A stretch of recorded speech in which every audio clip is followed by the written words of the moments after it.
अज्ञानतिमिरान्धस्य ज्ञानाञ्जनशलाकया चक्षुरुन्मिलितं येन तस्मै श्रीगुरवे नमः। श्रीचैतन्यमनोभीष्टं स्थापितं येन भूतले स्वयं रूपः कदा मह्यं ददाति स्वपदान्तिकं। नमो ॐ विष्णुपदाय कृष्णपृष्ठाय भूतले श्रीमते भक्तिवेदांत स्वामीति नाम्ने। नमस्ते सारस्वती देवे गौरवाणी प्रचारणे निर्विशेषा शून्यवादी पाश्चात्य देशतारणे। वाञ्छाकल्पतरुभ्यश्च कृपा सिन्धुभ्यैव च पतितानां पावनेभ्यो वैष्णवेभ्यो नमो नमः। हे कृष्णा करुणा सिन्धो दीनबन्धो जगत्पते गोपेश गोपिका कांत राधा कांत नमोस्तुते।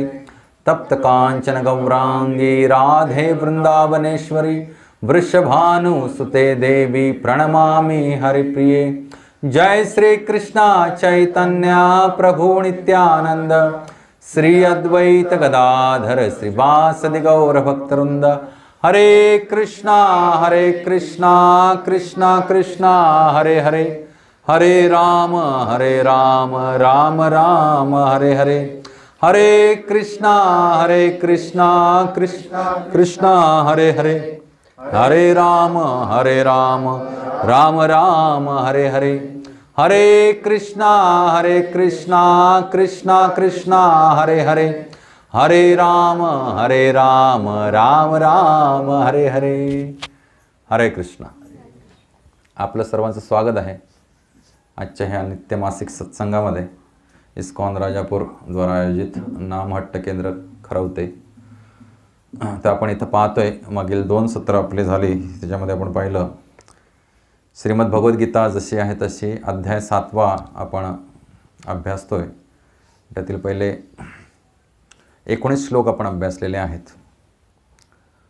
तर 19वा श्लोक थोडासा फ्लॅशबॅक जाऊन आपण आजच्या पुढच्या विषयवस्तूला सुरुवात करूया।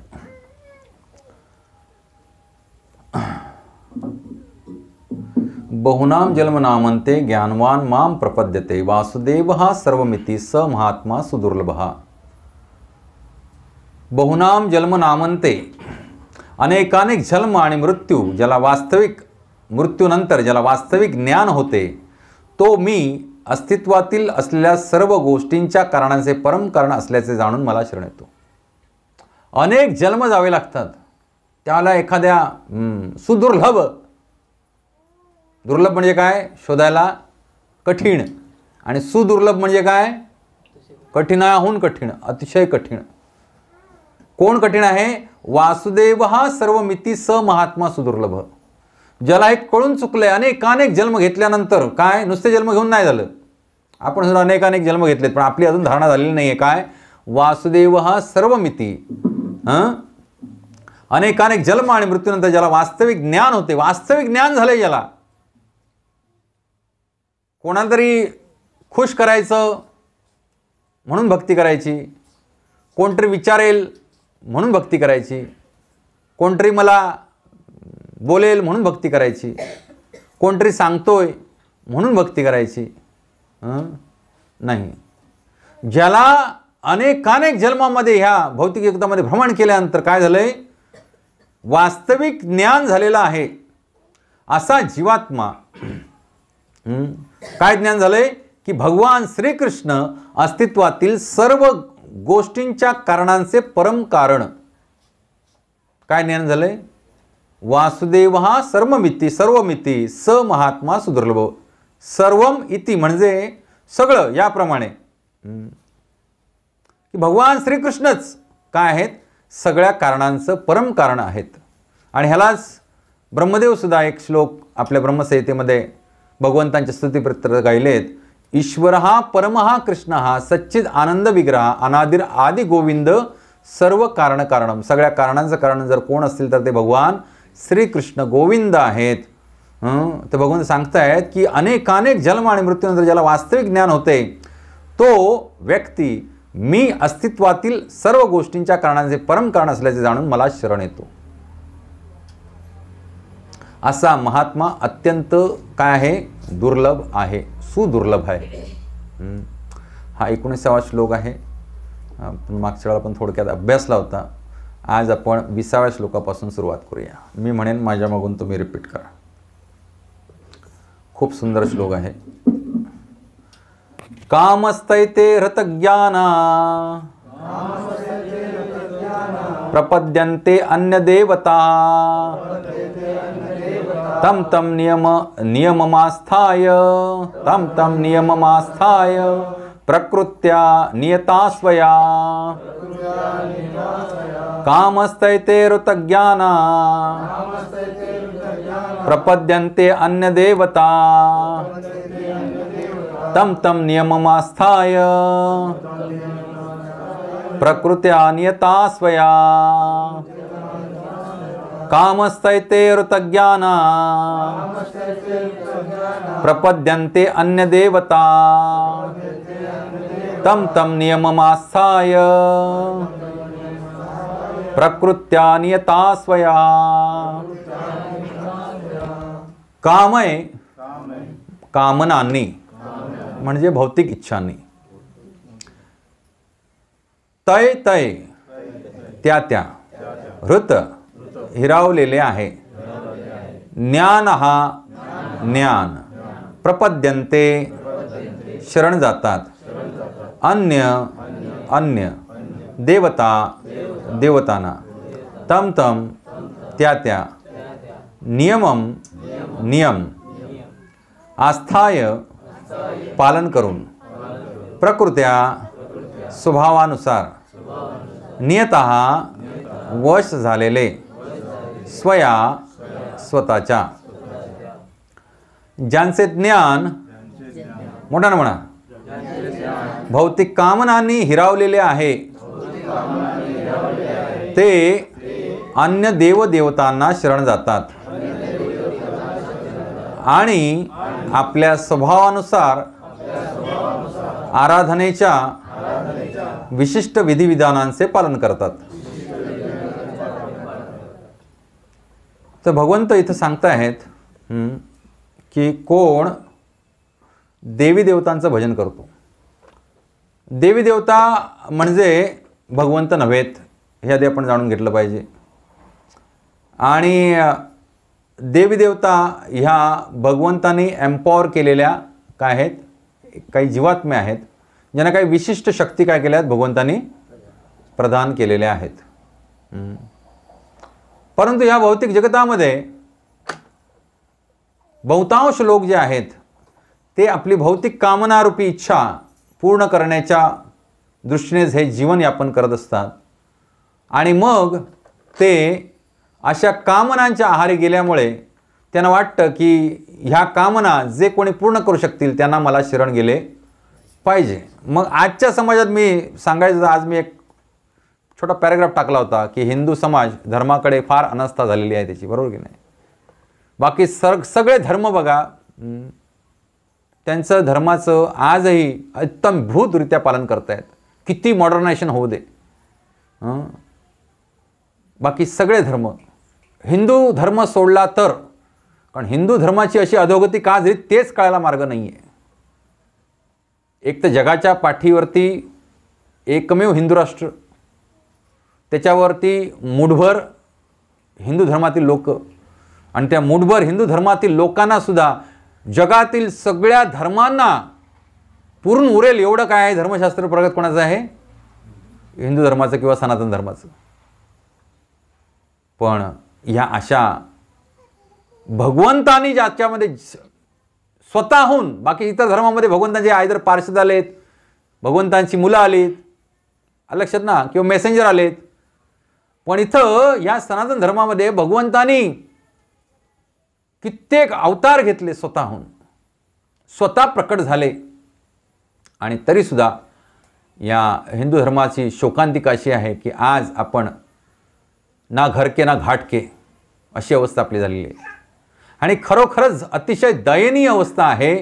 कारण इथं भगवंत म्हणतात काम असते ते ऋतज्ञाना प्रपद्यन्ते अन्य देवता. अरे अन्य देवतांना पण कोण शरण झाला तयार नाही, ते कोणाला मानायलाच तयार नाही आहेत.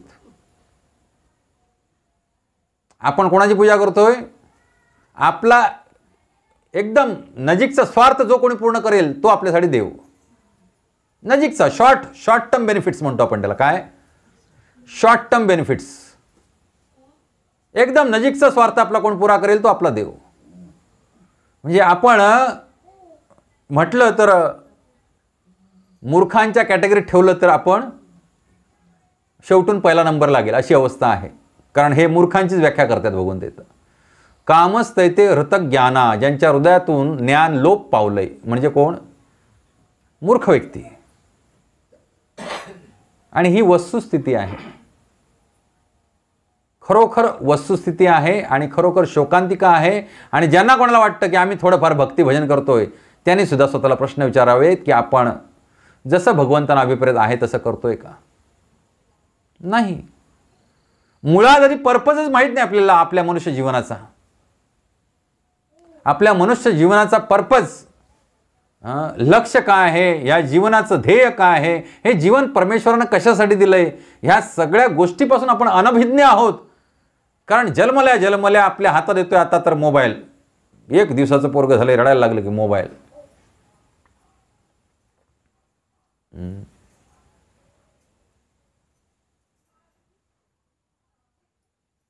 अवघड गोष्टी आहेत सगळ्या. आणि ह्या अशा परिस्थितीमध्ये जर जीवाच्या कल्याणार्थ असलेलं एकमेव हे ज्ञानाचं स्रोत आपल्याला टिकवायचं असेल तर जे कोणी तुम्ही आहात त्यांना काय बनावं लागेल? भगवंतांचं अतिशय प्रामाणिक आणि विशुद्ध हृदयाचं भक्त बनावंच लागेल. कारण तुमच्याकडे पाहूनच तुमच्याच प्रयत्नानं याच्या पुढील भावी पिढी काय होणार आहे, त्यांची भक्ती म्हणजे काय ते त्यांना कळणार आहे. अन्यथा तुम्हाला सांगतो, सामान्य मेतत पशुविधारणा. जर आपल्याला मनुष्य जन्मात येऊन सुद्धा आपल्याला माहीत नसलं आपलं काय जीवनाचं कर्तव्य आहे तर आपण काय आहोत? पशुज आहोत. आणि आज बहुतांश लोक पशु योनीतच जगत आहेत. मनुष्य योनीतील काही फिकीर पडलेलं नाही त्यांना. परवा एक व्हॉट्सअपवरती मी कोट टाकला होता. एक तथाकथित मुसलमान व्यक्ती म्हणतो की खूप सत्य आहे ते, तुम्ही वाचला असेल कदाचित. तुमच्या स्त्रियांनी कपाळावरती बिंदी लावून घेणं, जे पूर्वी तुम्ही सौभाग्याचं लेणं समजायचे, आणि कपाळावर बिंदी नसणं हे अभागीपणाचं लक्षण, दुर्भागीपणाचं लक्षण. तसंच पुरुषांच्या कपाळावरती तिलक सौभाग्याचं लेणं होतं, भद्रतेचं लक्षण होतं. आणि मोकळं कपाळ ठेवणं हे कशाचं लक्षण आहे? अभद्रतेचं. तर हे तुम्ही करायचं सोडून दिलात, ह्याला काय मुसलमान कारणीभूत आहेत?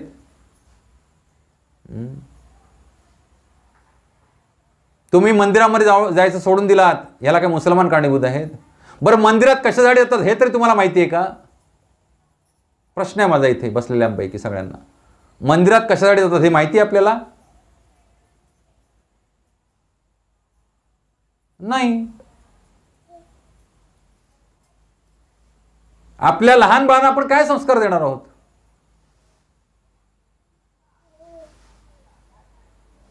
भारतामध्ये जी संस्कृत भाषा मूळ सनातन भाषा आहे, देवी देवतांची भाषा आहे, भारतवर्षाची भाषा आहे, ती भाषा भारताच्या त्या भाषांच्या यादीमध्ये गायबच झालेली आहे. तिला स्थानच नाही आहे. मागच्या गणनेमध्ये केवळ काहीतरी 11,000 लोकांनी सांगितलं होतं की संस्कृत भाषा आम्हाला थोडीफार काय आहे ज्ञात आहे. 11,000, 140 कोटी. आणि उर्दू, फारसी यासारख्या भाषा आज भारतीय घटनेमध्ये स्वतःचं स्थान मजबूत करून आहेत. आणि संस्कृत भाषा लोप पावली का? तुम्हाला संस्कृत येत नाही का? थोडंफार येतं ना.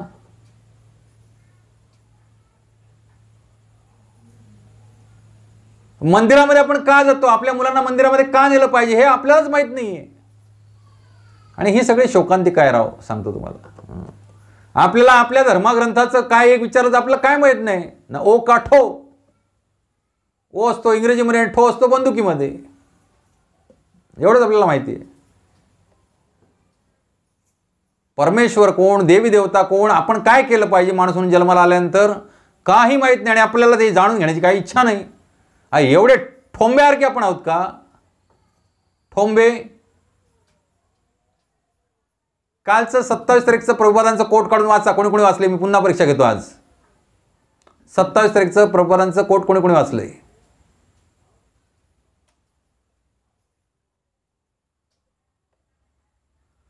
मी निश्चित सांगतो, सगळ्यांकडे स्मार्टफोन आहेत आणि सगळे दिवसातले किमान 2 ते 4 तास त्या मोबाईलवरती सर्फिंगमध्ये घालवतात. अरे तुम्ही काय म्हणून लोक आहेत की तुम्हाला ते साधं भगवंतांचे कोट्स सकाळी येतात ते वाचता येत नाही तुम्हाला? गुरु महाराजांचे, प्रभुपादांचे काय लिहिलं होतं प्रभुपादांनी काल? की मला पुन्हा भारतात द्यायची अजिबात इच्छा ह्या कारणानं नाही आहे. मठ्ठ आणि ठोंबे दगड, हिंदू धर्मी आता फक्त दगड झाले, दगड, दुसरं काही नाही आहे. त्याच्या डोक्यातच काय जात नाही. फक्त येरे दुसा भर्रे पोटा आणि बस एन्जॉय कसं करायचं, बस दॅट्स ऑल. आहार निद्रा भय मैथुनमच्या, दुसरं कसली इच्छा नाही आपल्याला. अरे तुमच्यापेक्षा जनावरं बरी ती. परमेश्वराला काय वाटेल ज्यानं तुम्हाला माणसाच्या जन्मात घातलंय, ते पण भारत भूमीत घातलंय जन्माला, आणि एका हिंदूच्या घरी जन्माला घातलंय. बरोबर की नाही? आपण ऐकतो ना बऱ्याच वेळेला की देवी देवता सुद्धा ह्या कलियुगामध्ये रांगा लावून उभा आहेत की भारत भूमीत जन्म मिळावा म्हणून. भारत भूमीत यायला जन्म सार्थक करी कर परोपकार. चैतन्य महाप्रभू पण सांगून गेलेत, भारत भूमीतला जन्म म्हणजे एवढा महान जन्म आहे, आणि तो जर आपण सार्थकी लावला नाही तर काय म्हणजे पुढच्या आपण आयुष्याची काय चित्र रेखाटून ठेवणार आहोत? बरोबर की नाही? तुमचं भविष्य काय असणार आहे हे तुमचं काय ठरवतं? वर्तमान ठरवतं. बरोबर की नाही? तुमचं भविष्य काय असणार आहे हे काय ठरवतं? आज वर्तमान काळामध्ये तुम्ही कशा प्रकारे वागताय याच्यावरती काय आहे? तुमचं भविष्य आधारित आहे. आणि वर्तमान काळी जर आपण पशुसारखे वागत असू तर आपलं भविष्य काय असणार आहे? भविष्य काय असणार आहे? माणसासारखे वागले पाहिजेत. आणि हे सगळं भगवद्गीतेचं ज्ञान, वेदांचं ज्ञान, पुराणांचं ज्ञान कोणासाठी आहे? माणसासाठी आहे. प्रपंच, काम, धंदा, नोकरी, बिझनेस, ह्या सगळ्या गोष्टी प्रत्येकाला आहेत. मुस्लिम धर्मीय एक वेळची नमाज चुकवत नाहीत. बाळ जन्माला आल्या आल्या त्याला भगवान अल्लाह कोण आहे हे दाखवून देतात. त्याला मस्जिदमध्ये नेतात. त्याला प्रणाम कसा करायचा, नमाज कसा अदा करायचा हे शिकवतात. आपण काय शिकवतोय? आपलाच काय माहित नाही, आपण काय शिकवणार? आपली संस्कृती आपण पूर्णपणे काय दिली? तिलांजली दिली तिला. त्याच्यावरती तीळ टाकले आणि श्राद्ध घालून टाकलं संस्कृतीचं त्या. बरोबर ना? मेल्यानंतर काय करतात? तिलांजली देतात. तसं आपल्या संस्कृतीचं आपण काय केलं? तिलांजली देऊन टाकली. थोडंसं कडक बोलतोय आज, पण ही वस्तुस्थिती आहे. आणि आपण जर ह्याही परिस्थितीत जागे नाही झालो तर भावी पिढ्यांचं खरंच काय खरं नाही, आणि आपलंही काय खरं नाही. भावी पिढ्यांचं राहू दे बाजूला, आपलंच काय खरं नाही. तर आपण भगवंत सांगतात त्या श्लोकाच्या पुढचं झालेलो आहोत. भगवंत सांगतात की ज्यांचं हृदयातील ज्ञान हरण झालेलं आहे आणि केवळ भौतिक कामनांनी ज्यांचं हृदय भरून राहिलेलं आहे ते प्रपद्यन्ते अन्य देवता. आपण ते पण करत नाही. कोण देवाने काय आपल्याला काय राहिलं आहे? मी माझा परमेश्वर. बरोबर की नाही? मीच माझा परमेश्वर. मी मूठ मारेन तिथं पाणी काढेन. बस मी मी मी आणि मी नाही. अशा प्रकारे जगून काही उपयोग होणार नाही. भगवंत सांगतात काम असतंय ते ऋतज्ञाना प्रपद्यन्ते अन्य देवता तम तम नियमम आस्थाय प्रकृत्या नियता स्वया. ज्यांचे ज्ञान भौतिक कामनाने हिरावलेले आहे ते अन्य देवदेवतांना शरण जातात आणि आपल्या स्वभावानुसार आराधनेच्या विशिष्ट विधिविधानांचे पालन करतात. ज्यांचं ज्ञान हिरावून गेलेलं आहे हृदयातील ते मग असे कोणतरी तिसराच कोणतरी देव म्हणून उभा करतात आणि त्याची पूजा करतात. मग तो देव असेल कोणता, कोण बाबा असेल, कोण बीबी असेल, कोणतरी बॉस असेल, कोण पुढारी असेल, अरे काय तो माझा स्वामी, मी त्याचा दास. आमचे काय हृदयाचे स्वामी कोण, एखाद्या तुकार पक्षाचे पुढारी, हे हृदयाचे स्वामी. काय ह्यानं काय साध्य काय होणार आहे? ना त्याला नरक सुटणार, ना त्याच्या संगतीत जाऊन आपल्याला नरक सुटणार, बरोबर की नाही? कारण आज या युगामध्ये, पूर्वीसुद्धा राजाला सगळ्या प्रजेची पुण्य आणि पापकर्माचं 1/6 काय फळ भोगावं लागायचं. पूर्वीच्या काळी सतयुग, त्रेतायुग, द्वापरयुगमध्ये, कलियुगामध्ये तर बरोबर की नाही, हे पुढारीच राज्यकर्ते काय करतायत, आणखीन प्रोत्साहन देत आहेत की तुम्ही कशी पाप जास्त करा. लॉकडाऊनमध्ये सगळ्यात पहिलं चालू झालं असेल तर काय झालं होतं? काय झालं होतं सगळ्यात पहिलं? दारू. कोणी चालू केली होती? राज्यकर्त्यांनी. लक्षात ना? दारू सप्लाय केली तर लोक मरतील, हे ज्यांची मनोधारणा असते ते किती पापी राजकारण्यात विचार करा तुम्ही. मंदिरं सगळ्यात शेवटी उघडली गेली, तुम्हाला सांगतो. ह्या महाराष्ट्र देशामध्ये, संतांच्या भूमीमध्ये लॉकडाऊनच्या काळामध्ये सगळ्यात शेवटी जर कुठचं संस्था उघडली गेली असेल तर ती काय आहे? मंदिरं परमेश्वराची. अरे असल्या नालायक लोकांच्या नादी लागून आपण आपलं जीवन काय करणार आहोत? बर्बाद करणार आहोत. पूर्वीच्या काळी अट होती की राजा हा काय असला पाहिजे? भगवंतांचा निस्सीम भक्त असला पाहिजे, तरच तो प्रजेचं आपल्या लालनपालन करू शकतो, त्यांना सद्गती देऊ शकतो, त्यांचं जीवनमान माणसासारखं जगण्याची संधी उपलब्ध करून देऊ शकतो. पण आजकालचे राजकारणी तुम्ही कसं पशुप्रमाणे जगाल आणि कसं त्यांना टॅक्स रूपानं भरपूर संपत्ती द्याल, बस. बाकी त्यांना कसली चिंता तुमची नाही आहे. त्यामुळे प्रभुपाद सांगतायत, जे सर्व भौतिक कल्मशातून मुक्त झाले आहेत ते भगवंतांना शरण जाऊन त्यांच्या प्रेममयी सेवेमध्ये युक्त होतात. काय सांगतात प्रभुपाद? जे सर्व भौतिक कल्मशातून, आशा आकांक्षातून मुक्त झालेले आहेत ते भगवंतांना शरण जाऊन त्यांच्या प्रेममयी सेवेमध्ये युक्त होतात. जोपर्यंत भौतिक कल्मश पूर्णपणे नाहीशी होत नाहीत तोपर्यंत ते स्वभावताच अभक्त असतात. जोपर्यंत हृदयामध्ये कामना आहेत भौतिक इंद्रिय भोग घेण्याच्या, तोपर्यंत स्वभावताच असा व्यक्ती काय असतो? अभक्तच असतो. परंतु जे केवळ भौतिक इच्छा प्राप्तींसाठी भगवंतांचा आश्रय घेतात ते सुद्धा बाह्य प्रकृतीद्वारे आकर्षित होत नाहीत, कारण ते वास्तविक ध्येय प्राप्तीच्या प्रयत्नात असतात आणि म्हणून ते लवकरच सर्व भौतिक कामवासनापासून मुक्त होतात. अतिशय महत्त्वाचा सिद्धांत आहे. त्याच्या अनुषंगाने दुसरा श्लोक पण सांगेन इथे, की इथं काय सांगतायत की भले तुमच्या हृदयामध्ये कामवासना असू देत, पण त्या कामवासनाची पूर्ती करण्यासाठी तुम्ही कोणाला शरण गेलं पाहिजे?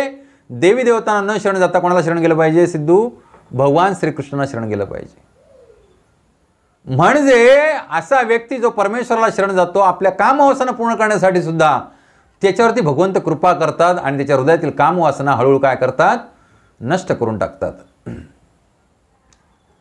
श्रीमद भागवतात सांगण्यात आले आहे की मनुष्य सर्व भौतिक वासनातून मुक्त असो किंवा भौतिक वासनांनी परिपूर्ण असो किंवा भौतिक कल्मशातून मुक्त होण्याची त्याला इच्छा असो, सर्व बाबतीत त्याने श्री वासुदेवांना शरण जाऊन त्यांची आराधना केली पाहिजे. हे सगळे शास्त्र हेच सांगतायत. श्रीमद भागवतात सांगितले आहे 2ऱ्या खंडामध्ये 3रा अध्याय 10वा श्लोक, अकाम हा सर्व कामो वा मोक्ष काम उदारधी तीव्रेण भक्तियोगेन यजेत पुरुषम परम. खूप सुंदर श्लोक आहे हा. याचा अर्थ काय आहे की मनुष्य सर्व भौतिक वासनातून मुक्त असो, अकाम वा सर्व काम वा किंवा सर्व भौतिक वासनाने परिपूर्ण असो किंवा भौतिक कल्मशातून मुक्त होण्याची त्याला इच्छा असो, सर्व बाबतीत त्याने श्री वासुदेवांना शरण गेले पाहिजे. आणि त्यांची आराधना केली पाहिजे. हा या श्लोकाचा काय आहे अर्थ आहे. अकामः सर्व कामो वा मोक्ष काम उदारधी. ज्याचं हृदय अकाम झालेलं आहे, आता स्थिरचित्त झालेलं आहे, आता त्याला कोणती भौतिक इच्छा राहिलेली नाही परमेश्वराच्या सेवेशिवाय, किंवा सर्व कामो सगळ्या प्रकारच्या कामना ज्या हृदयामध्ये अशा नुसत्या उकळत्या दुधासारख्या उकळी मारतायत, ठीक आहे, काय अडचण नाही. वा मोक्ष काम उदारधी, किंवा ज्याला एखाद्याला आता मोक्ष प्राप्तीची इच्छा झालेली आहे. सगळ्या कॅटेगरीच्या लोकांनी केवळ आणि केवळ तीव्रेण भक्तियोगेन यजेत पुरुषम परम. परम पुरुष भगवान श्री वासुदेवांना काय गेलं पाहिजे, शरण गेलं पाहिजे.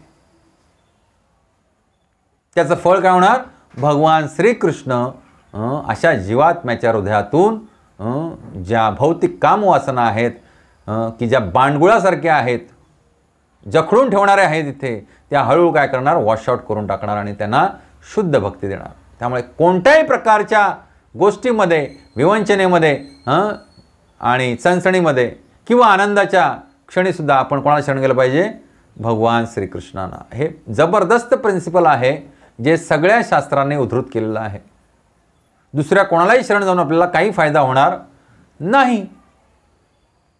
ज्या अल्पबुद्धी लोकांनी आपली आध्यात्मिक जाणीव गमावली आहे ते तात्काळ भौतिक इच्छापूर्ती होण्यासाठी देवदेवतांचा आश्रय घेतात. अल्पबुद्धी म्हणजे ज्यांनी आपली बुद्धी हिरावून घेतलेली आहे असेच लोक इतर देवी देवतांना काय जातात, शरण जातात.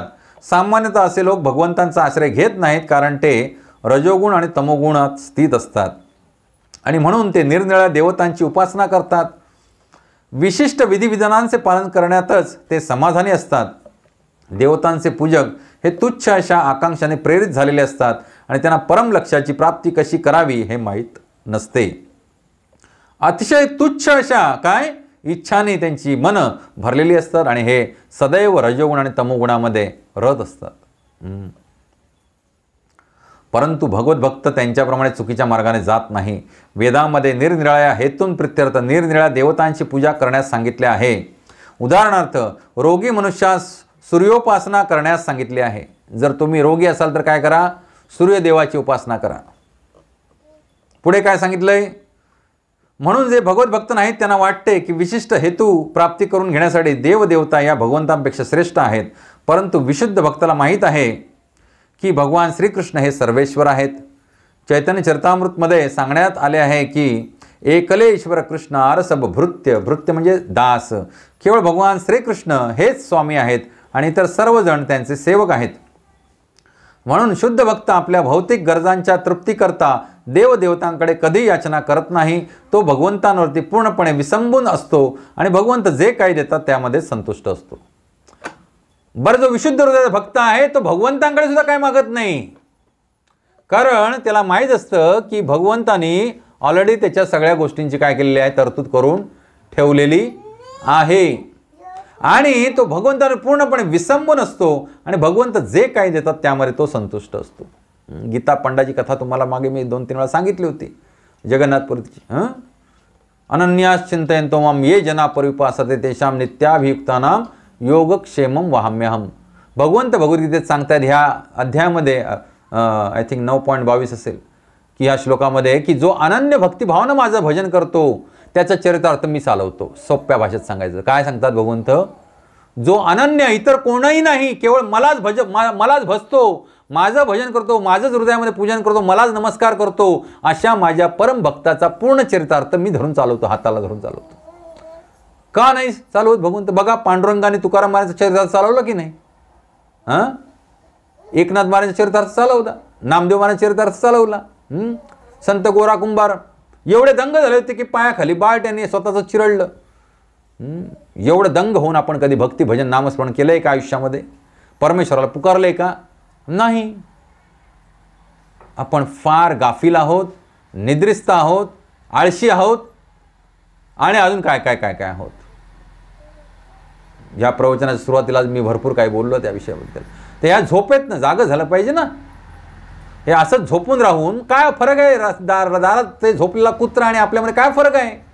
त्याला 2-3 वेळा कुठेतरी खाऊन पोट भरायचं माहिती असते, तसं आपण करतोय. आणखीन काय करतोय? वेगळं काय करतोय? आपल्याला आध्यात्मिक जीवनाबद्दल जर उत्कंठा नाही, आध्यात्मिक जीवनाबद्दल आतुरता नाही, आध्यात्मिक जीवनाबद्दल गांभीर्य नाही, तर उपयोग काय? काहीच उपयोग नाही ना. तुम्ही किती कमवा, किती गमवा,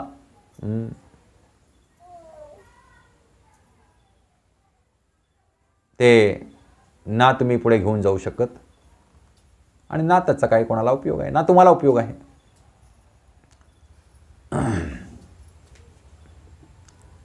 पुढे बघून सांगतायत,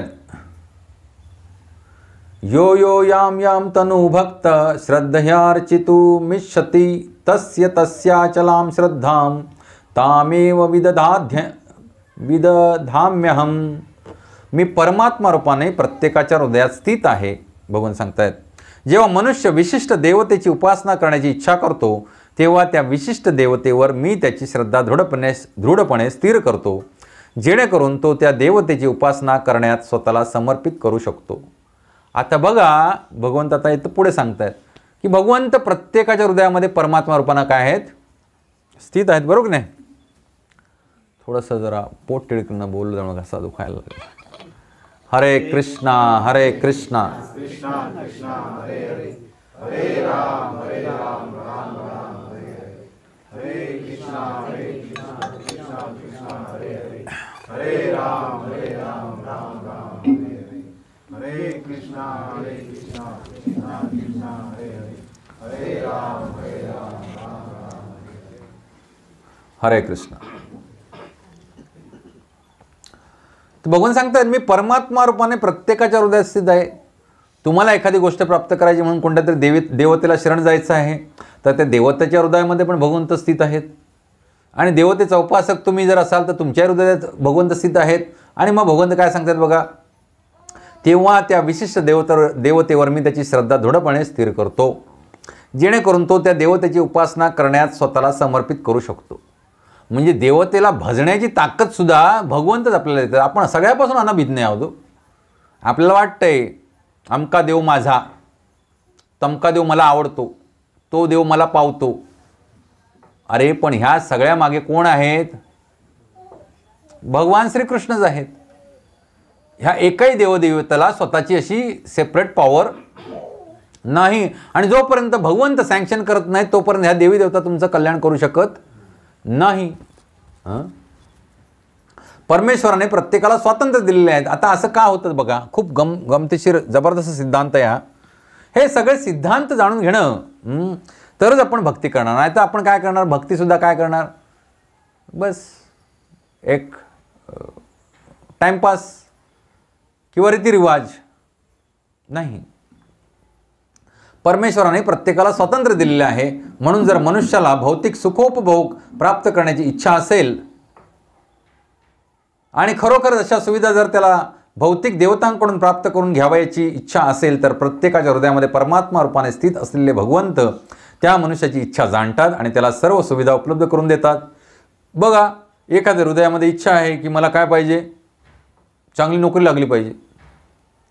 मग भगवंत त्याच्या हृदयातली इच्छा जाणतात आणि मग तो कोणत्या देवतेकडे जातोय, चला भगवान शंकरांकडे, आशुतोष आहेत, लगेच प्रसन्न होतात. मग भगवंत जाणतात इच्छा आणि मग त्याची इच्छेनुसार त्याच्या देवतेवरची त्याची श्रद्धा काय करतात, दृढ करतात. मग एखादा प्रश्न करेल, काय प्रश्न करेल बघा, सर्व जीवांचे परमपिता या नात्याने भगवंत जीवाच्या स्वातंत्र्यामध्ये हस्तक्षेप करत नाहीत. उलट ते प्रत्येकाला सर्व सुविधा उपलब्ध करून देतात जेणेकरून ते आपल्या भौतिक इच्छांची पूर्ती करू शकतील. यावर कोणी विचारेल की सर्व शक्तिमान भगवंत भौतिक सुखोपभोग घेण्यासाठी जीवांना सर्व सुविधा उपलब्ध करून देऊन त्यांना या मायेच्या जंजाळात का पडू देतात? बरोबर नाही? एखादा म्हणेल की भगवंतांना माहिती आहे ह्यानं अमक्या देवतेची उपासना केली तर हा पुन्हा बंधनात अडकणार आहे, मग भगवंत ते का करू देतात त्या जीवाला? बरोबर की नाही? भगवंत सर्व शक्तिमान आहेत, भगवंत सर्व काही जाणतात, आपण अल्पबुद्धी आहोत, मान्य. मग भगवंत सर्व ज्ञानी आहेत तर आम्हाला मग अमक्याच्या मागे पळायला का लावतात, एखाद्या इच्छेच्या मागे धावायला आम्हाला का लावतात? प्रश्न पडेल ना आपल्याला. त्याचं उत्तर आहे का आता? तर या प्रश्नाला उत्तर असे आहे की जीवाच्या ठाई परमात्मा रूपाने असणाऱ्या भगवंताने जर अशा सुविधा उपलब्ध करून दिल्या नाहीत तर जीवाच्या स्वातंत्र्याला काहीच अर्थ राहत नाही.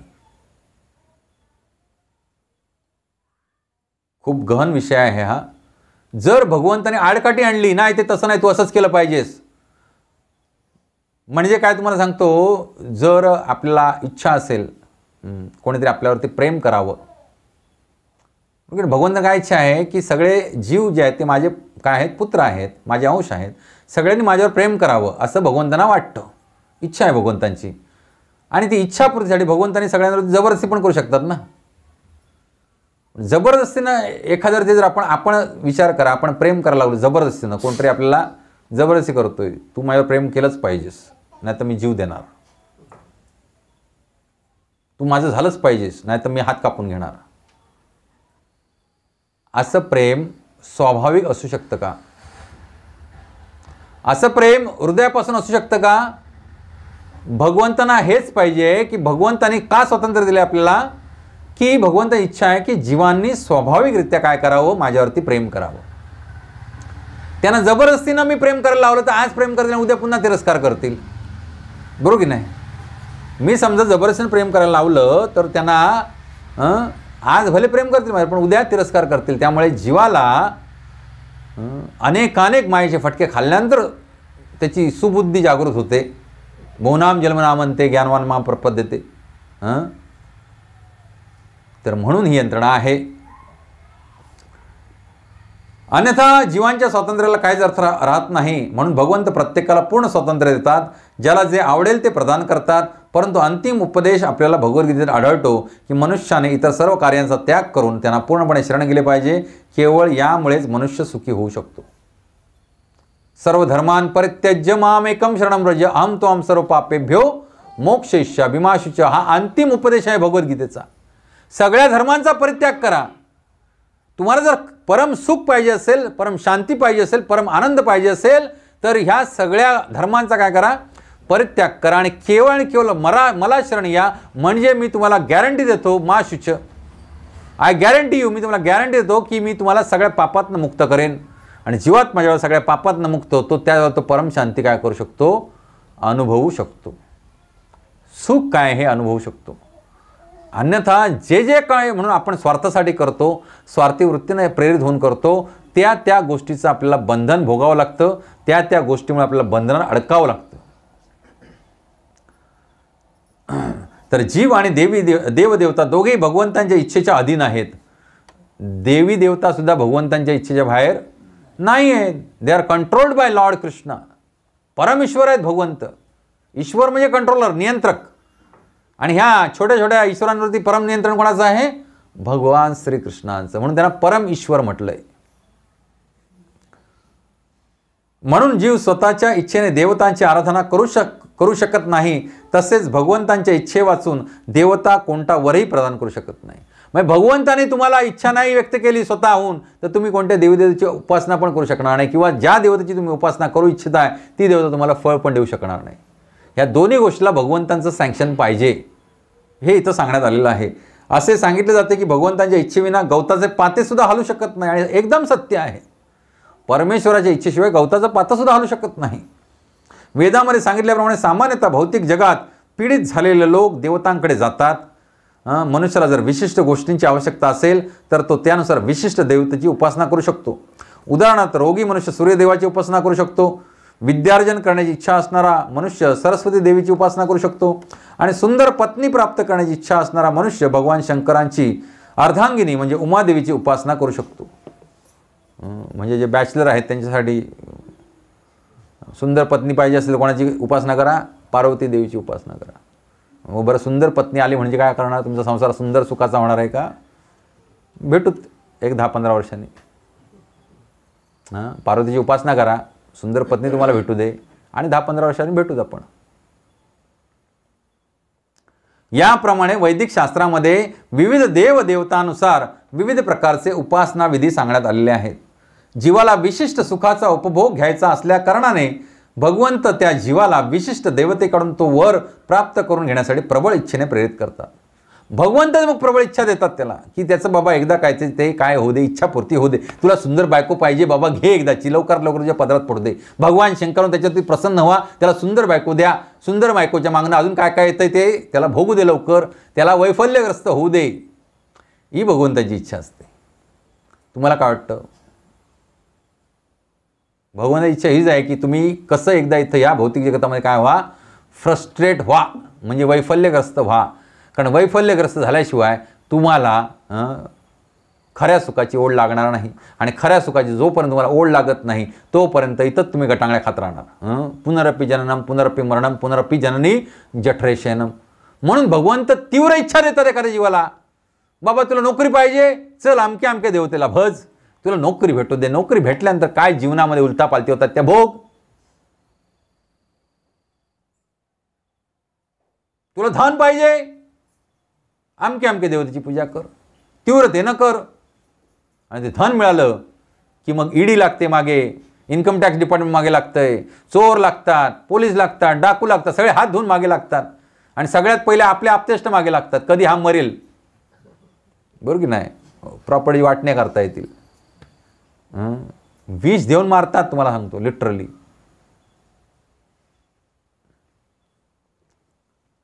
याप्रमाणे अभिष्ट वर प्राप्त करून घेण्यात जीव यशस्वी होतो. विशिष्ट देवतां प्रित्यर्थ असणारा जीवाचा विशिष्ट पूजा भावही भगवंतच नियोजित करतात. अशा प्रकारचा भाव देवता सुद्धा जीवामध्ये निर्माण करू शकत नाहीत.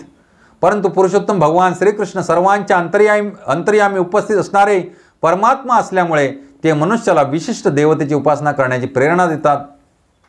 वस्तुतः देव देवता या भगवंतांच्या विराट रूपी शरीराचे निरनिराळे भाग आहेत आणि म्हणून त्यांना स्वातंत्र्य नसते.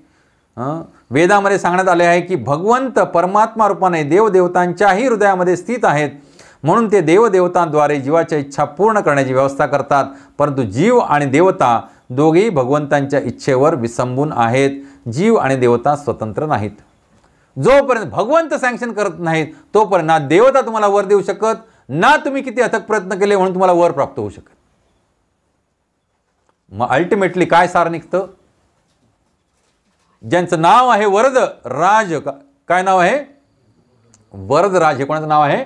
भगवान श्रीकृष्णांचं, श्रीहरींचं, पांडुरंगाचं नाव आहे वरदराज. वरदान देण्यामध्ये सर्वश्रेष्ठ. अशा भगवंतांनाच का बरं शरण जाऊ नये आपण? बरोबर की नाही? सतया श्रद्धया युक्त तस्य आराधनम हिते लभते च तत कामान मया एव विहितान हितान. सतया श्रद्धया युक्तस तस्य आराधनम इहते लभते च ततः कामान मया एव विहितान हितान. अशा श्रद्धेने युक्त होऊन तो विशिष्ट देवतेची कृपा संपादन करण्याचा प्रयत्न करतो आणि आपले इच्छित भोग प्राप्त करतो. परंतु वस्तुतः हे लाभ केवळ मीच प्रदान करतो.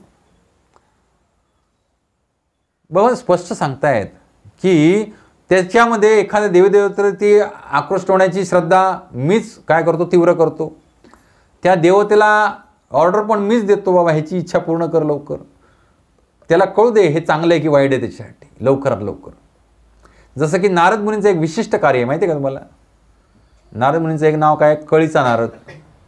जे आले, प्रकट झाले कुठच्या सीनमध्ये की काहीतरी आग लावून जाणारच. तर त्यांचं काम आहे भगवंतांची लीला अवतरण आणि कार्य हे शीघ्रात शीघ्र व्हावं. बरोबर की नाही? म्हणजे विघ्न लवकर नष्ट व्हावीत आणि भगवंतांची सत्ता लवकरात लवकर स्थापित व्हावी. भगवंतांच्या अवतार लीलांचं कार्य आहे ते लवकरात लवकर संपन्न व्हावं, यासाठी नारद मुनी कार्य करत असतात. तर तसंच भगवंत इथं प्रबळ इच्छा देतात. एखाद्याला इच्छा झाली की मला अमकं पाहिजे, ठीक आहे, तमकं पाहिजे, मग अमकी देवता. मग तीव्रतेनं तो त्या देवतेची पूजा करायला लागतो. मग भगवंत पण त्या देवतेला लवकरात लवकर बाबा ह्याचं काय ते गाणं ऐक, ह्याची फाईल क्लोज करून टाक, कारण हे सगळे मला कुठे पाहिजेत? भगवत धामात पाहिजेत. आणि ह्यांचे बाळहट्ट नाही पुरवले तर हे ऐकणार नाहीत. बरोबर की नाही? हे सगळे बाळहट्ट आहेत त्यांचे. बाळहट्ट म्हणजे त्याला माहीत नसतं आपल्या भल्याचं काय, वाईटाचं काय, काय माहीत नसतं त्याला. आग म्हणजे त्याला काहीतरी खायची गोष्ट वाटते, मग आगीत हात घालून खायला बघतो, हात भाजतो. ही अवस्था आहे अज्ञानी माणसाची. कामच आहे ते हृतज्ञान, ज्यांचं हृदयातील ज्ञान कामाने हिरावून घेतलेलं आहे. असे जीव प्रपद्यंते अन्न देवता, इतर देवी देवतांची उपासना करतात. मग गणपती आहे, शंकर आहे, पार्वती आहे, लक्ष्मी आहे, सूर्यदेव आहे, सरस्वती आहे, इंद्रदेव आहे, वायुदेव आहे, मारुतीराय आहे, हे आहे, ते आहे, शनिदेव आहेत. बेअक्कल लोक आहेत जी काय करतात, देवी देवतांचं भजन करतात. हे मी बोलत नाही, भगवद्गीतेत भगवान श्रीकृष्ण सांगतात. ज्यांना अक्कल नाहीये, जे अक्कल शून्य गाढव मनुष्याने जन्माला आलेले आहेत, ते इतर देवी देवतांना भजतात.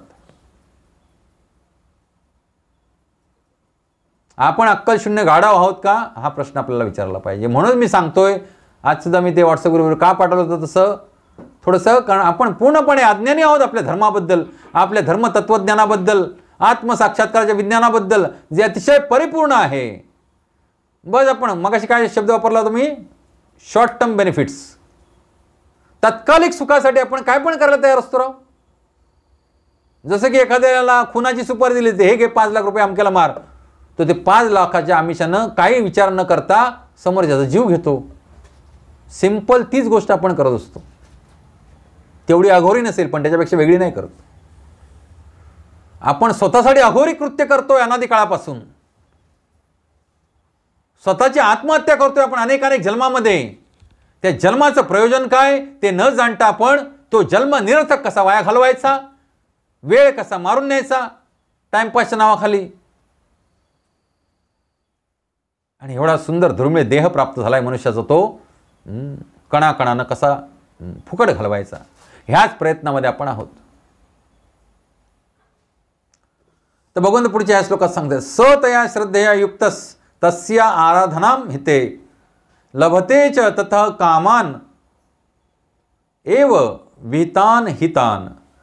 अशा श्रद्धेने युक्त होऊन तो विशिष्ट देवतेची कृपा संपादन करण्याचा प्रयत्न करतो आणि आपले इच्छित भोग प्राप्त करतो.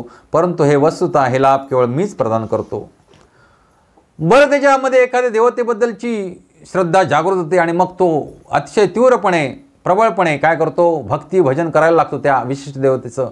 जसं की तो उदाहरण देईन मी, देवी देवता ह्या अशा आहेत जे तुम्ही कोहळा दिलात तर आवळा देतात. आपलं म्हण आहे ना, आवळा देऊन कोहळा काढणे. कोहळा म्हणजे एवढा मोठा असतो आणि आवळा गावठी आवळा एवढाच असतो.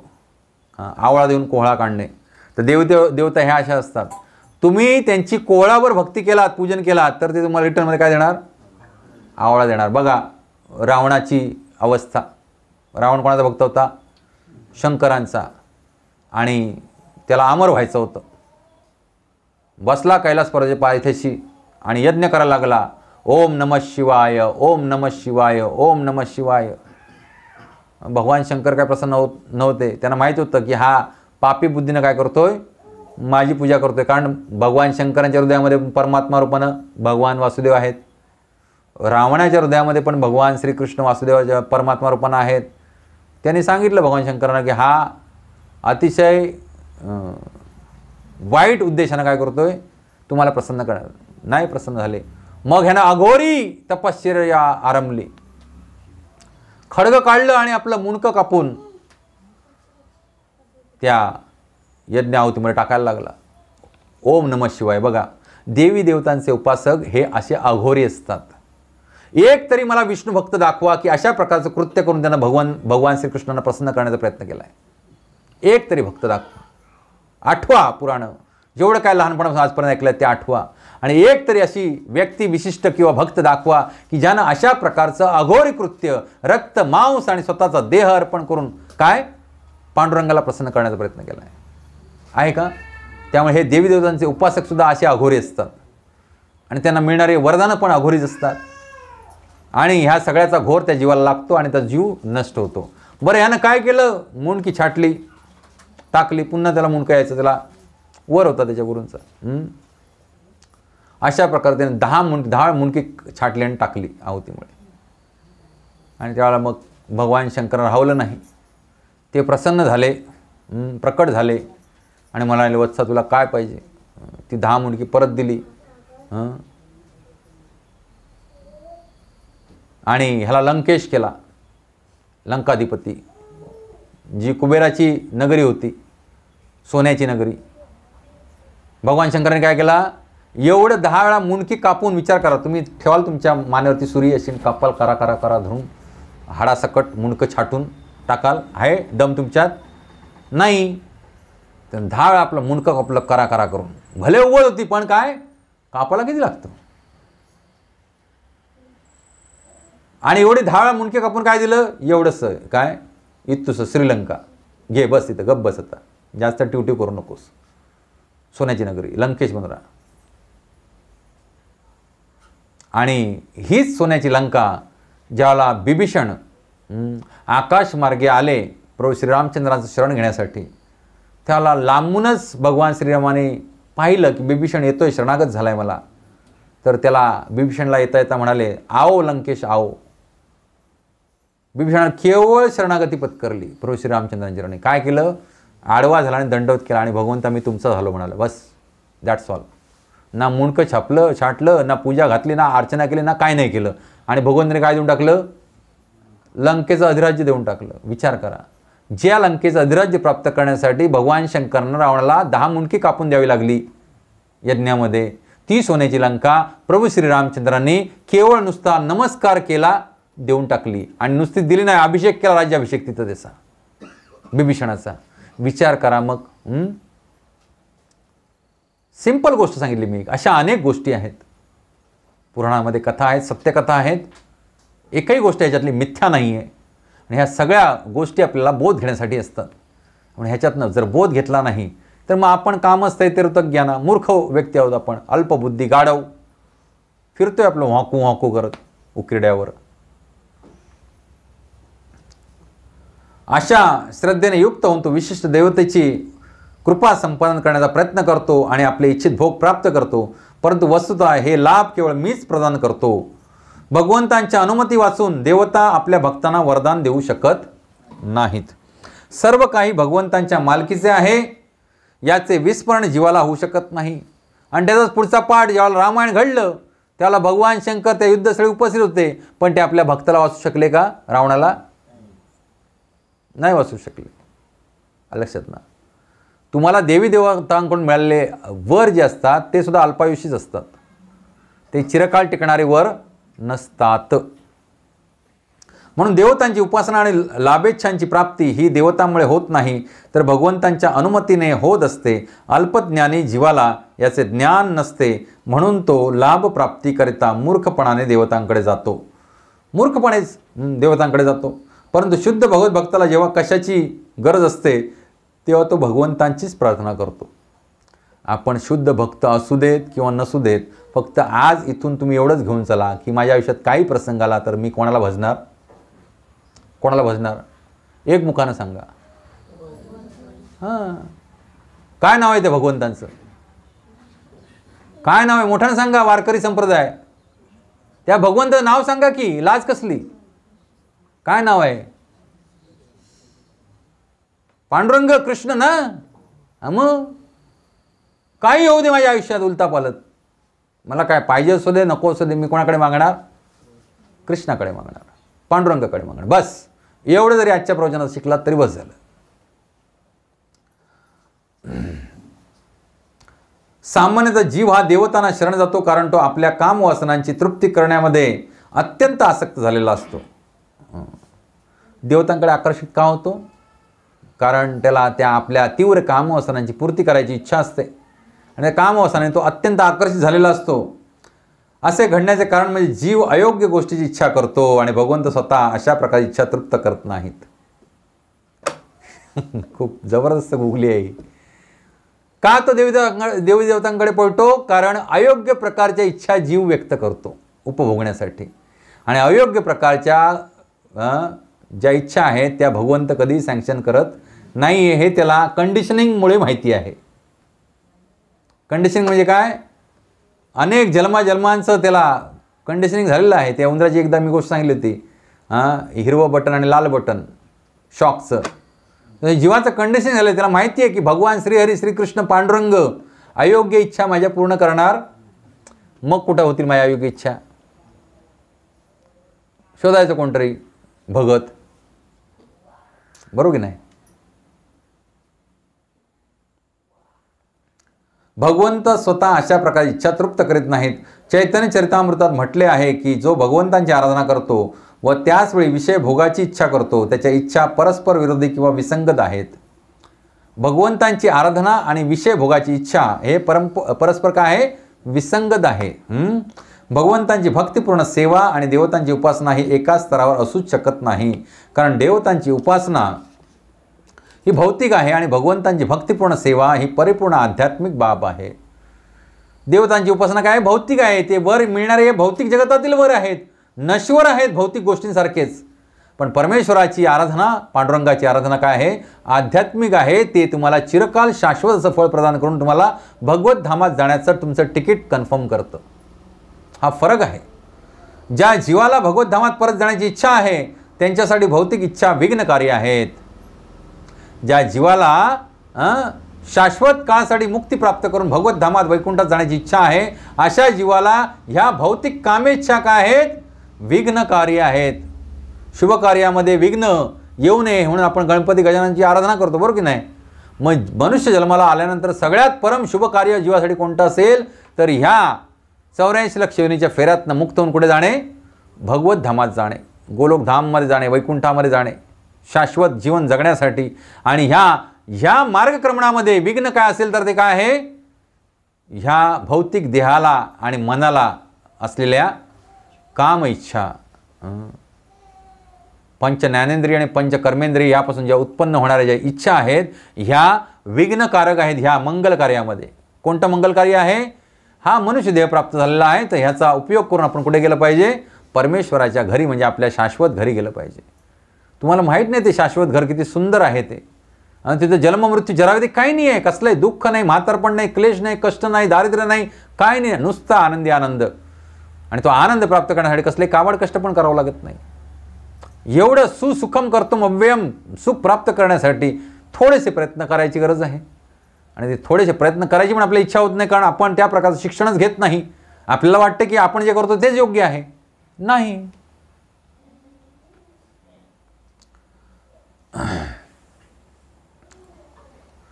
म्हणून अल्पबुद्धी जीवांना इच्छित असलेले भौतिक लाभ विशुद्ध भगवत भक्ताला प्रदान करण्यात येत नाहीत. काय सांगतायत इथे, अल्पबुद्धी जीवांना इच्छित असलेले जे अल्पबुद्धी लोक आहेत त्यांनी समजा एखाद्या देवदेवतेची पूजा आराधना केली तर आपल्याला दिसतं की त्याला देव अमका पावला.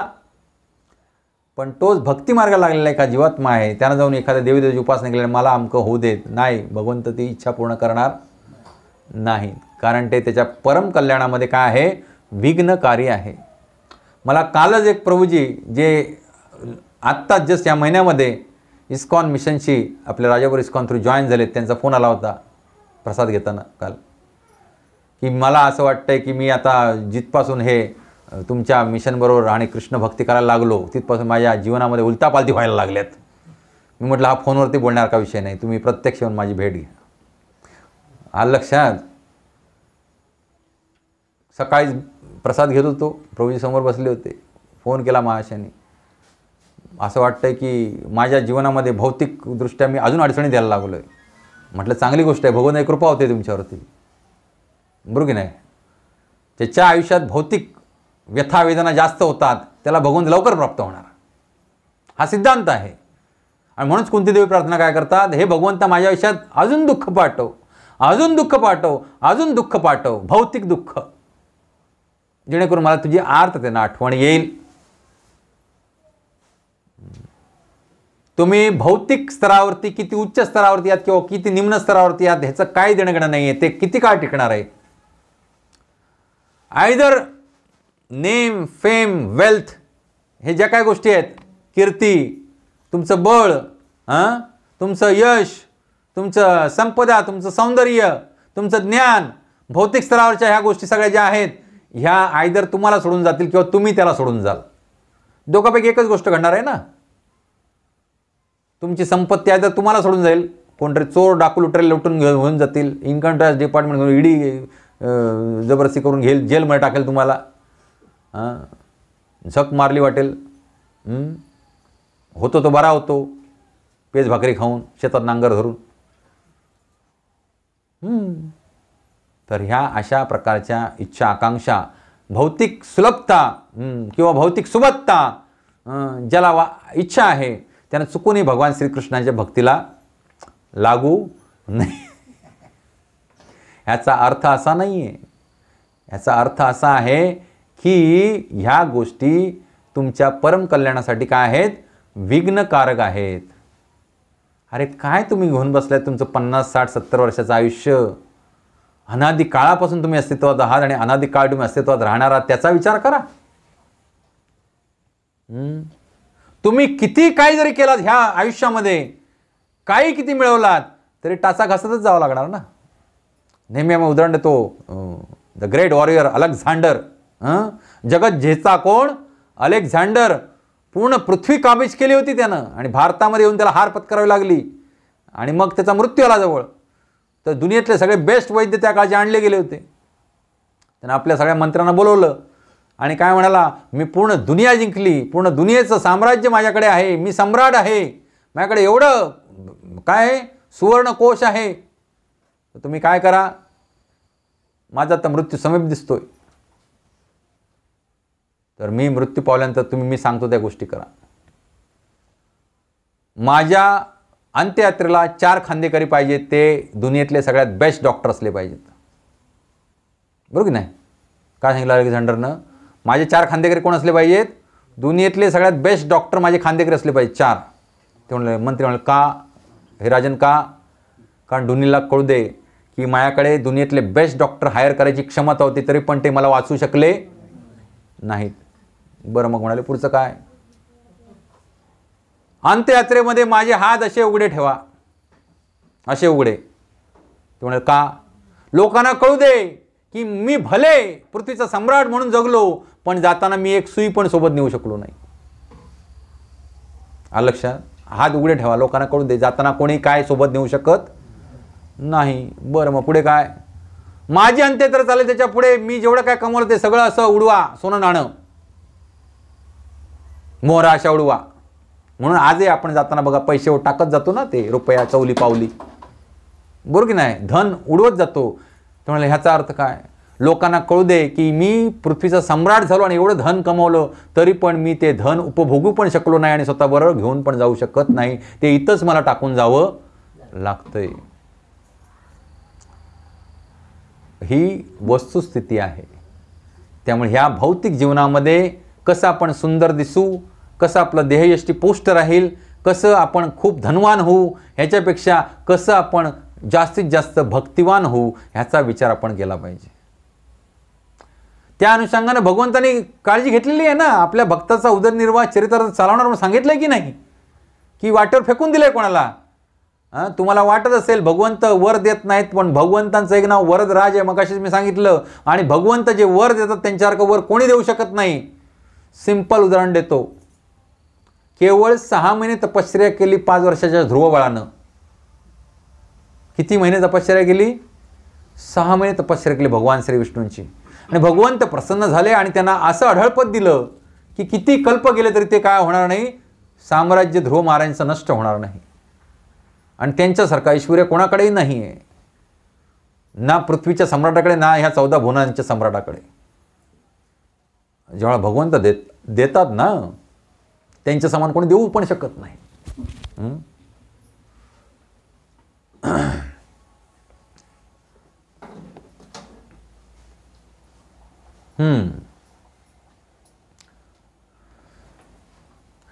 भगवद्गीतेवरील काही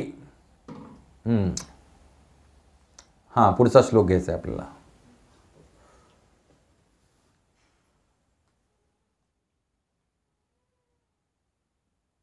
पुढच्या श्लोकामध्ये भगवंत सांगतायत, अंतवत्तु फलम तेषाम तद्भव अत्यल्पमेधसाम देवान देवयजो यान्ति मद्भक्ता यान्ति मामपि. इथं स्पष्ट म्हटले अल्पमेधसा,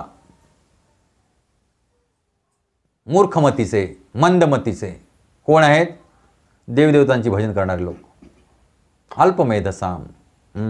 अंतवत्तु फलम तेषाम तद्भवत्यल्पमेधसाम देवान देवयजो यान्ति मद्भक्ता यान्ति मामपि.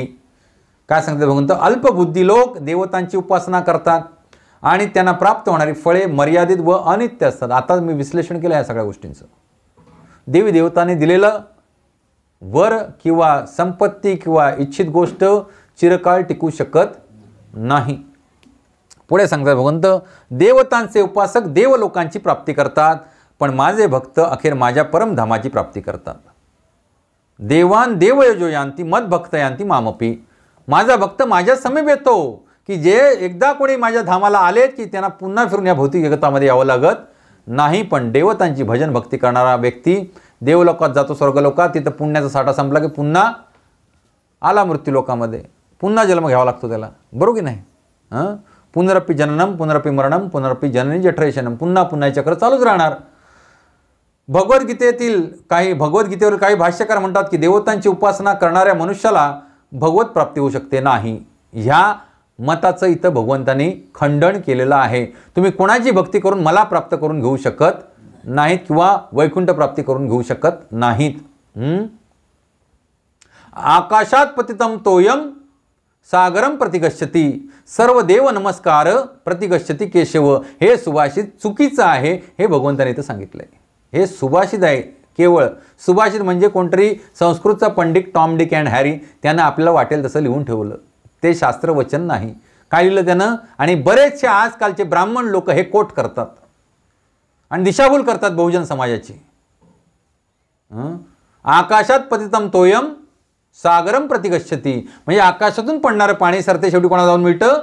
सागरला जाऊन मिळतं. तसंच सर्व देव नमस्कार प्रतिगच्छति केशव. कोणत्याही देवतेला तुम्ही जर नमस्कार केला तर कोणाला जाऊन भेटणार? केशवाला, भगवान श्रीकृष्णांना जाऊन भेटणार. हे आत्ता जे आपण भगवान श्रीकृष्णांच्या मुखातले श्लोक आपण अभ्यासतोय त्याच्यावरनं तुम्हाला सत्य वाटतंय की असत्य वाटतंय? तुम्हीच सांगा. काय सिद्ध तुला काय वाटतं? कोणत्याही देवतेला नमस्कार केला तर भगवान श्रीकृष्ण जाऊन पोचणार आहे का तो नमस्कार? नाही.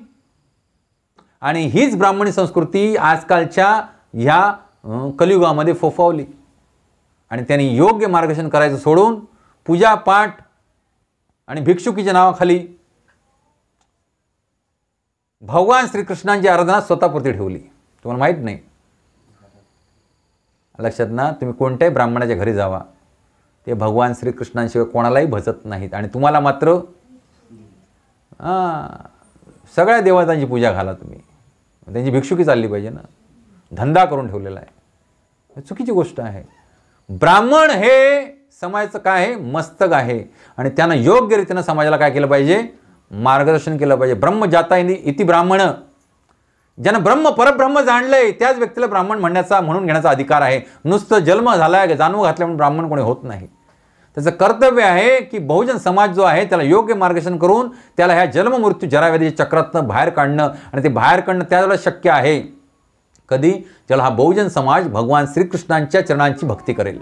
अन्यथा तसे शक्य नाही आहे.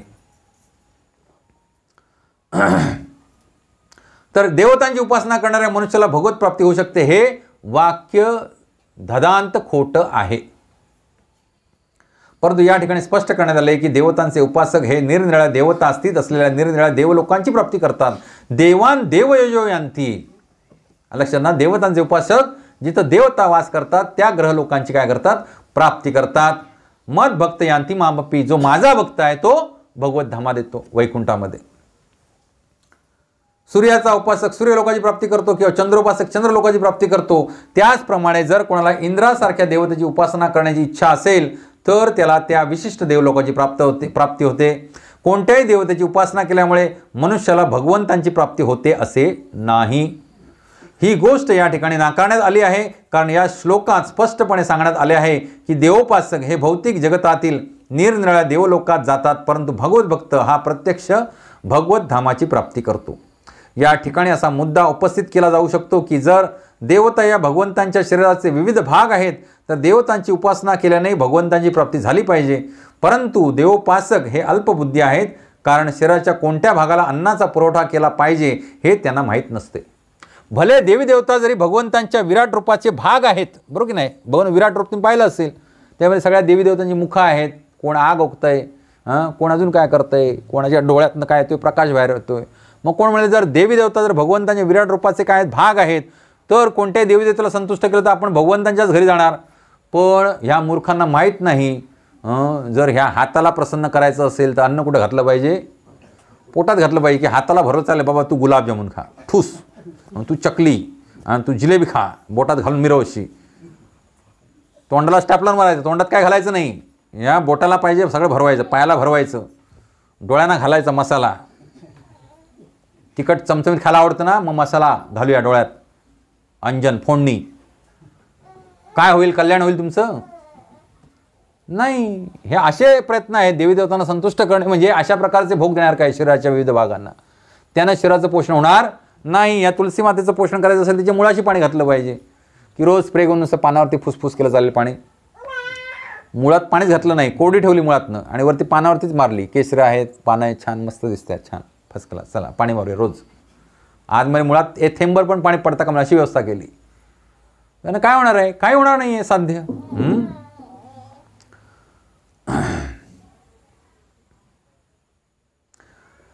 कारण शरीराच्या कोणत्या भागाला अन्नाचा पुरवठा केला पाहिजे हे त्यांना माहीत नसते. त्यांच्यापैकी काही लोक इतके मूर्ख असतात की ते म्हणतात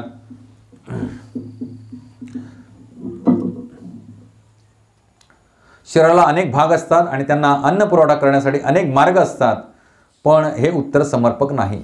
कान आणि डोळ्याद्वारे शरीराला कोणी अन्न पुरवठा करू शकतो का? नाही.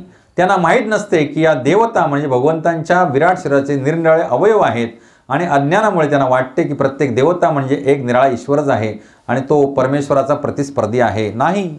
देवी देवता हे भगवंतांच्या विराट रूपाचे काय आहेत? एक एक अवयव आहेत, पण एक एक अवयवाचं पोषण करायचं म्हणून प्रत्येक अवयवामध्ये जर आपण जिलेबी, चकली, लाडू कोंबले तर ते अवयव फुटून जाणार, बरोबर की नाही?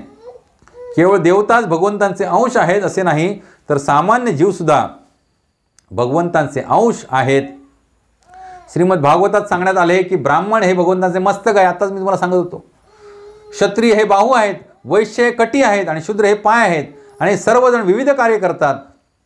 आपल्या स्थितीचा विचार न करता जर मनुष्याने जाणले की जीव आणि देवता दोघेही भगवंतांचे अंश आहेत तर त्याचे ज्ञान हे परिपूर्ण ज्ञान आहे. परंतु जर त्याने हे जाणले नाही तर त्याला देव देवता निवास करणाऱ्या विविध लोकांची प्राप्ती होते. भगवत भक्त प्राप्त करीत असलेल्या गतीप्रमाणे ही गती समान नसते. जी गती भगवत भक्ताला मिळते ती गती देवदेवतांच्या उपासकाला मिळू शकत नाही. देवतांकडून प्राप्त झालेले हे वर अनित्य असतात. अनित्य, अनित्य म्हणजे आळवावरच्या पानावरती जर पाणी साठलं ते कसं असं डळमळीत असतं, तसं देवी देवतांकडून प्राप्त होणारे वर काय असतात? अनित्य असतात. कारण या भौतिक जगतातील लोक, देवदेवता आणि त्यांचे उपासक हे सर्वच नश्वर असतात. देवतांना पण काही ठराविक कालावधी दिलेला आहे, ते पण नश्वर आहेत. हा देह पण नश्वर आहे, सगळंच नश्वर आहे. त्यामुळे म्हणून या श्लोकामध्ये स्पष्टपणे सांगण्यात आले की देवतांची उपासना करून प्राप्त झालेले सर्व लाभ हे क्षणिक असतात आणि यास्तव अशी उपासना केवळ अल्पबुद्धी जीवच करतात. जे मूर्ख आहेत, अल्पबुद्धीचे आहेत, गाढव बुद्धीचे आहेत, तेच लोक देवी देवतांची उपासना करतात. कृष्ण भावनेद्वारे भगवत भक्तीमध्ये युक्त झालेल्या विशुद्ध भक्ताला सच्चिदानंद जीवन प्राप्त होते. म्हणून त्याने प्राप्त केलेला लाभ हा देवतेच्या साधारण उपासकाने प्राप्त केलेला लाभाहून अत्यंत भिन्न असतो. भगवंत हे अनंत आहेत, त्यांची कृपा अपार आहे आणि म्हणून भगवंतांची आपल्या शुद्ध भक्तावरती निस्सीम कृपा असते. तर इथं एक महत्त्वाचा मुद्दा आहे.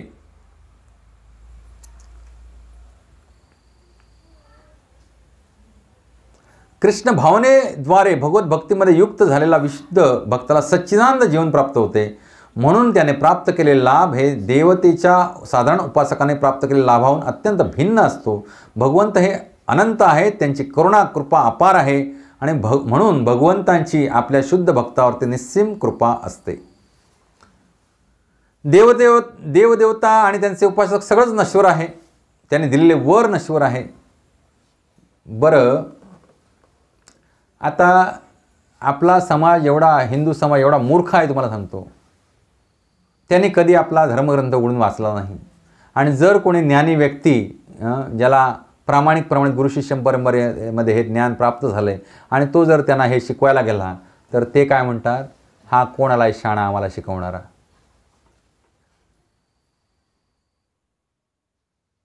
ही वस्तुस्थिती आहे तुम्हाला सांगतो. आम्ही करतोय ती पूर्व दिशा नाही, तसं नाही आहे हो. तुम्ही अभ्यास करा, शास्त्रांचं अध्ययन करा आणि त्यानुसार आपलं जीवन जगा ना. कोणत्याही शास्त्रांचा आधार न घेता आपण आपलं चाललो आहे गाढवासारखं. मग गाढवासारखं नाही, त्याला मेंढरासारखं म्हणतात. मेंढरू असतं, मेंढरू एकानं खड्ड्यात उडी मारली की मागणं सगळी भराभर खड्ड्यात उडी मारतात. त्यांना वाटतं की इथं खड्ड्यात खायला भरपूर आहे. तसं जीवन चाललेलं आहे. जर यथार्थ रूपामध्ये कोणी ज्ञान देत असेल तर ते ज्ञान घेण्याची इच्छा पण नाही, उलट त्याला दोष देतो आपण की हा कोण आम्हाला सांगणार आहे नको त्या गोष्टी. आम्हाला वाटतं तेच करणार. आमची ग्रामदेवता, कुलदेवता, आमचा हा देव, तो देव, वस बारस सगळं महत्त्वाचं. हे अल्पबुद्धी लोकांचं लक्षण आहे. खरंच ज्याला वाटतं की माझी बुद्धी उच्चतर आहे, मी माणूस म्हणून जन्माला आलो आहे, तर त्यानं शास्त्रांचं अध्ययन केलं पाहिजे, यथार्थ रूपामध्ये केलं पाहिजे, जसं आहे तसं केलं पाहिजे आणि त्याचा मतितार्थ काढून आपलं जीवनयापन केलं पाहिजे. रीती परंपरा रूढी चालीरीती ह्याच्या नावाखाली हे जीवन व्यर्थ घालू नये. तर असे बरेच प्रश्न आपल्या आयुष्यामध्ये असतात. त्या सगळ्या प्रश्नांची उत्तर आपल्याला भगवद्गीतेमध्ये वेदपुराणामध्ये मिळतात. पण ह्याचं आपण काय केलं पाहिजे, स्टडी केला पाहिजे, अभ्यास केला पाहिजे. वाचन करून हे कळणाऱ्या गोष्टी नाहीत. हे अभ्यास केला पाहिजे, नोट्स काढल्या पाहिजे, त्याच्या अंडरलाईन केलं पाहिजे, मनन केलं पाहिजे, चिंतन केलं पाहिजे, पाठांतर केलं पाहिजे. जसं परीक्षेची तयारी करतो तसं केलं पाहिजे. तर आपल्याला एक एक चॅप्टर समजेल. असं नुसतं वाचून धरून काय नाही, झोप येणार फक्त, डोक्यात काय जाणार नाही ते. हरे कृष्णा कृष्णा कृष्णा हरे हरे, हरे राम राम राम हरे हरे. श्रीमद् भगवद्गीता की, श्री राधा श्याम सुंदर भगवान की, निताय गौर प्रेमानंदे, जगद्गुरु श्रील प्रभुपाद की जय हो.